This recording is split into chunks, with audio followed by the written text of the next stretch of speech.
Assalamualaikum warahmatullahi wabarakatuh. Hari ini kita akan masuk ke materi baru, yaitu peluang. Sebelum kita masuk ke materi baru, alangkah baiknya kita berdoa terlebih dahulu. Berdoa dimulai. Berdoa selesai. Ya.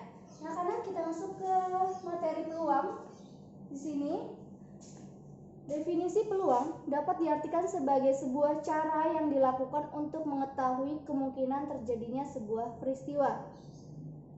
Jadi di sini diartikan kalau peluang ini untuk mengetahui kemungkinan terjadinya sebuah peristiwa. Jadi ini masih hal yang ketepatannya belum terlalu bisa kita valid. Nah, setelah itu suatu kejadian disebut acak jika terjadinya kejadian itu tidak dapat diketahui dengan pasti sebelumnya. Definisi berikutnya, suatu kejadian disebut independen jika tiap kejadian tidak dipengaruhi kejadian yang lain. Berarti ini hanya satu kejadian saja.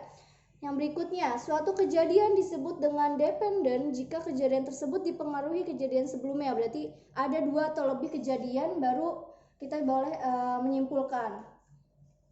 Masuk ke frekuensi relatif dalam peluang. Frekuensi merupakan perbandingan antara banyaknya percobaan yang dilakukan dengan banyaknya kejadian yang diamati. Berarti kita harus mengamati banyaknya kejadian dulu, baru kita melakukan banyaknya percobaan. Nah, di sini rumusnya adalah FR sama dengan PA per N. Keterangannya, FR adalah frekuensi relatif yang munculnya kejadian A, PA-nya adalah banyak kejadian A yang muncul, dan N-nya adalah banyaknya percobaan. Contoh, kita masuk ke contoh. Pada percobaan melempar mata uang logam sebanyak 100 kali, ternyata munculnya permukaan gambar sebanyak 30 kali. Berapa frekuensi relatifnya? Kita buat dulu diketahuinya. Di sini yang diketahui apa? Nih, banyaknya percobaan ya. Banyak percobaan.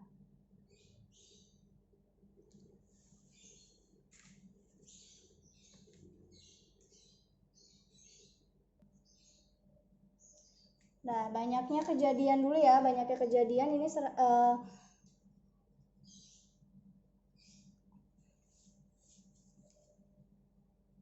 banyaknya percobaan 100 kali. Yang pertama kan percobaannya dulu kan. Nih. Ini 100 kali. Baru yang 30 kalinya ini adalah munculnya permukaan, berarti banyaknya kejadian.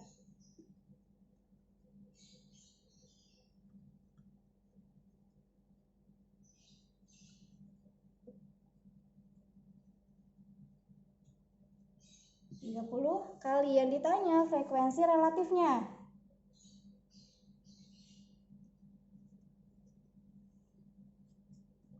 Jawab. Rumusnya apa frekuensi relatif? PA per N. PA-nya itu apa? PA-nya adalah banyak kejadian.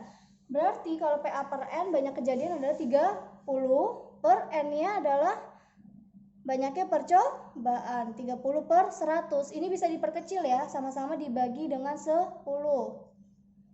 Jadi 3 per 10. Ini frekuensi relatifnya. Masuk ke contoh soal yang kedua. Dari pelemparan mata uang logam sebanyak 50 kali, ternyata 28 kali munculnya angka. Tentukan yang pertama frekuensi relatif muncul angka, yang kedua frekuensi relatif muncul gambar. Nah, di sini kita cari dulu. Diketahuinya banyaknya percobaan 50 kali ya. Banyak percobaan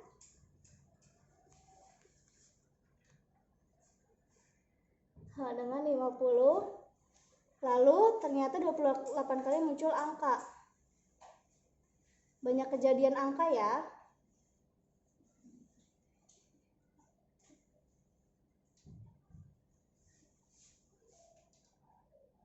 Angka 28. Yang ditanyakan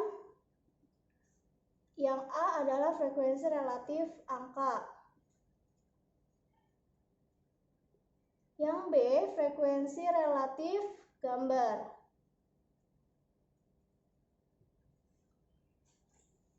Lalu yang jawabannya untuk A, frekuensi relatif angka. Rumusnya sama, FR sama dengan PA-nya, ini angka ya, per N. Berarti frekuensi relatifnya, karena di sini PA-nya angka, berarti 28 per N-nya adalah banyak percobaannya ada 50. Kita bisa perkecil jadi 14 per 25, sama-sama dibagi 2. Untuk yang B-nya, frekuensi relatif gambar.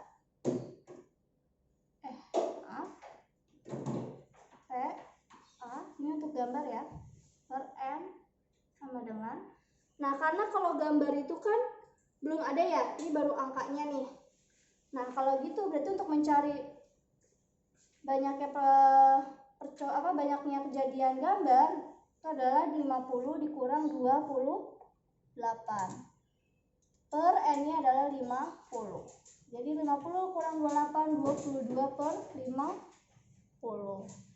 Diperkecil 22 per 50 adalah 11 per 25. Sama-sama dibagi 2. Jadi frekuensi relatif angkanya 14 per 25, relatif frekuensi gambarnya adalah 11 per 25. Ya, saya harap bisa dipahami. Kalau misalnya masih ada yang kurang dipahami, bisa dilihat lagi videonya, diputar kembali. Jika ada yang mau ditanyakan, boleh langsung personal chat ke saya.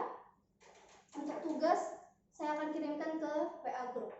Ya, terima kasih, kurang lebihnya mohon maaf. Saya akhiri, wassalamualaikum warahmatullahi wabarakatuh.